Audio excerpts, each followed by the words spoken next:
I'm glad to welcome you to the fourth lesson of the course, How Not to Lose in the Opening Playing a Chess Game. I hope you managed to cope with the homework posted in our Telegram channel group. Way to go! If you have any questions, write in the comments and I'll be sure to answer. I'll also be happy to see everyone in the private club on chess.com and on Instagram.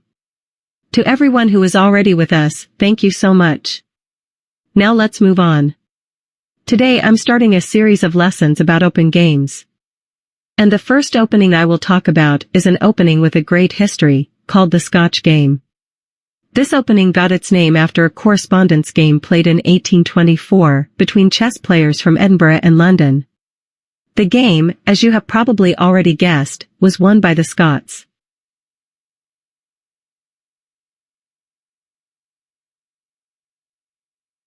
White wants to play d2 d4 and prepare this move.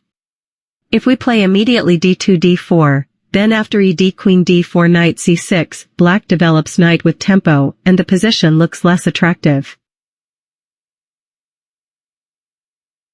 White seeks to immediately capture the important central squares.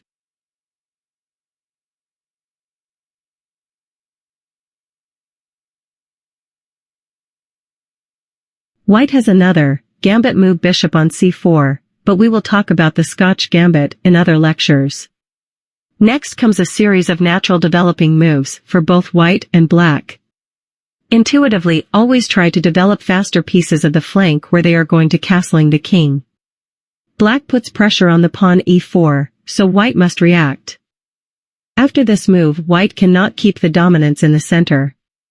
If, for example, instead of this, black plays pawn on d6, then after castling's bishop on g5 threatens queen on f3, and white strengthens his position without hindrance. The attempt to save the control over the center by move pawn on e5 also does not lead to any result because and white cannot save his main pawn from exchange.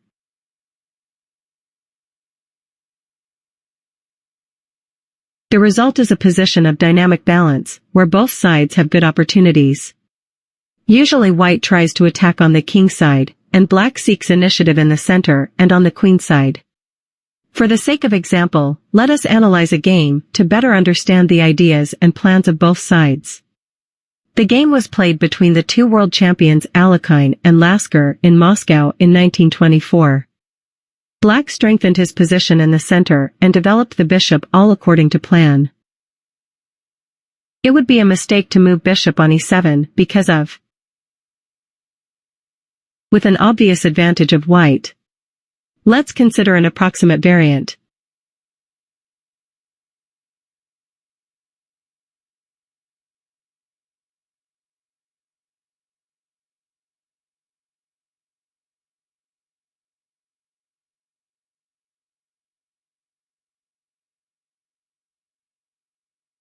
Rook is lost and white has material advantage.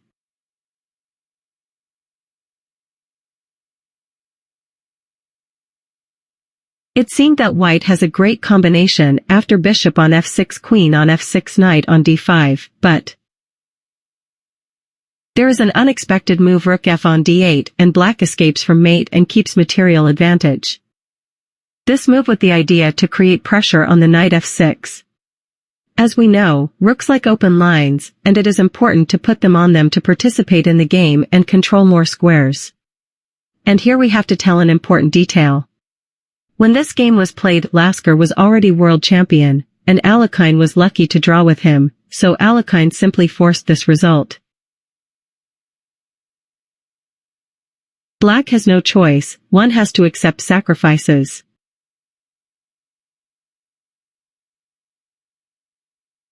Now black cannot protect the pawn h6 in any way and has to reconcile himself to perpetual check.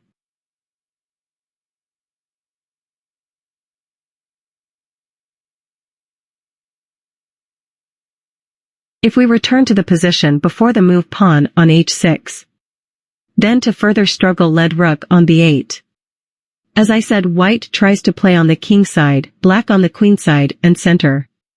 We have analyzed the main line of the opening variant. Next the game transition into the middle game, and there the laws have their own laws. Now we will consider a few short games with opening mistakes.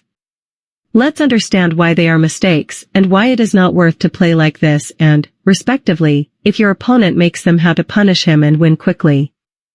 This short game was played between Frazier and Taubenhaus in Paris in 1888.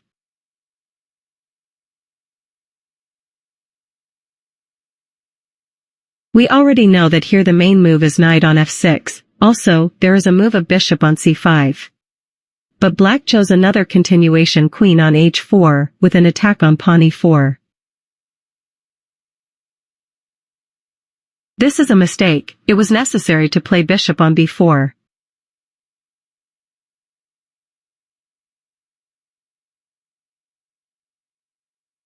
And suddenly the queen is trapped. Without the queen, as they say, you can't play. The next short game was played between Astapovich and Golosov in Novosibirsk in 1967.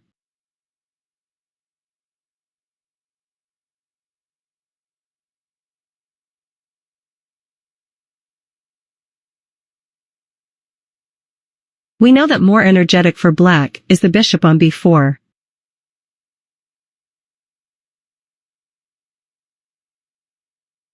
In turn, white made not the strongest move. To the endgame with the best chances to win led.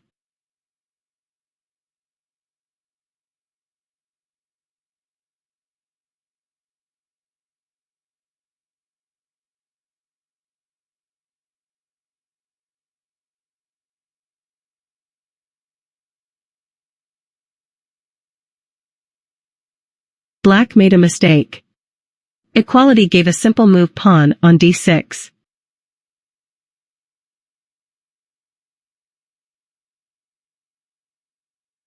If the king moves on g6, it wins. Back to the move in the chess game. Mate threatens from 2 squares, and there is no defense. I think your brain is fried. This is the end of the lesson.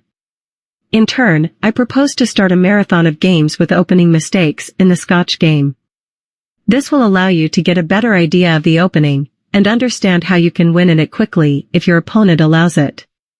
In this lesson, we learned about the Scotch game. We analyzed the main line, understood the main ideas, and decided on the game plans of the sides. We started to study short games with opening mistakes. To consolidate the acquired knowledge, I suggest you to do your homework. The homework, as you already know, can be found in the Telegram channel by following the link in the channel description. I wish you good luck and see you at the Opening Mistakes Marathon. Don't forget to subscribe to my channel so that you don't miss the release of new videos.